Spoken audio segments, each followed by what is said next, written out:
Now, what was one of the biggest stories of the week, Queen Elizabeth II's eldest son, officially proclaimed King Charles III. At age 73, he is the oldest person ever to assume that of the British throne.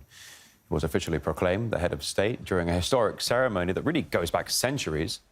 Guns saluted the accession while a band at St James's Palace played the national anthem. King Charles held his first audience with the UK's new Prime Minister, Liz Truss, and made his first televised address on Friday. Of course, all of this comes after Charles's mother, Queen Elizabeth II, passed away on Thursday. She was 96 years old. Now, as condolences poured in from all around the world as news of the Queen's death, it did stir some mixed emotions, particularly in that of the former British territory of Cameroon. Some locals there complained the late leader could have done more to address the ongoing civil war in that country. If you look at the crisis that we have today, it started when she was queen. What happened during the plebiscite in 1961?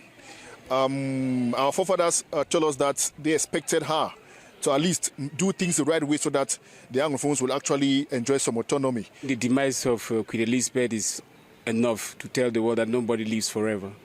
This is indicative of the fact that the colonial era has come and gone. At the end of the day, somebody who actually we have inherited a language from such a person, from such a country, had nothing to say since the inception of the crisis. For 5 years, nothing to talk about. Now, the crisis in Cameroon started with protests against the Francophone majority in the government. It led to an armed conflict ongoing since 2017. So, Anglophone separatist groups now wish to gain independence from French Cameroon. After World War I, the region had been split between Britain and France.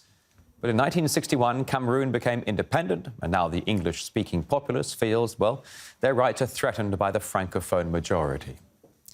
Well, meanwhile, some Africans are surprised at a BBC report that said that Queen Elizabeth's relationship with their continent was, quote, positive and long-standing. There were some readers that, well, had a different view before the outlet actually shut down the comment section on the post. We discussed Queen Elizabeth II's legacy with a British filmmaker and international policy consultant from South Sudan. The BBC is the British Broadcasting Corporation. It has to essentially toe the line of its funders, and it's in British, so it wants to sell that narrative.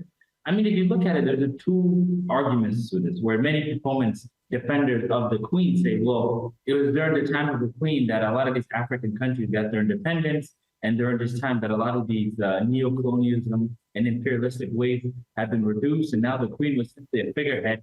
Then there's Africans who say, well, the Queen was part and parcel of the subjugation of the African people.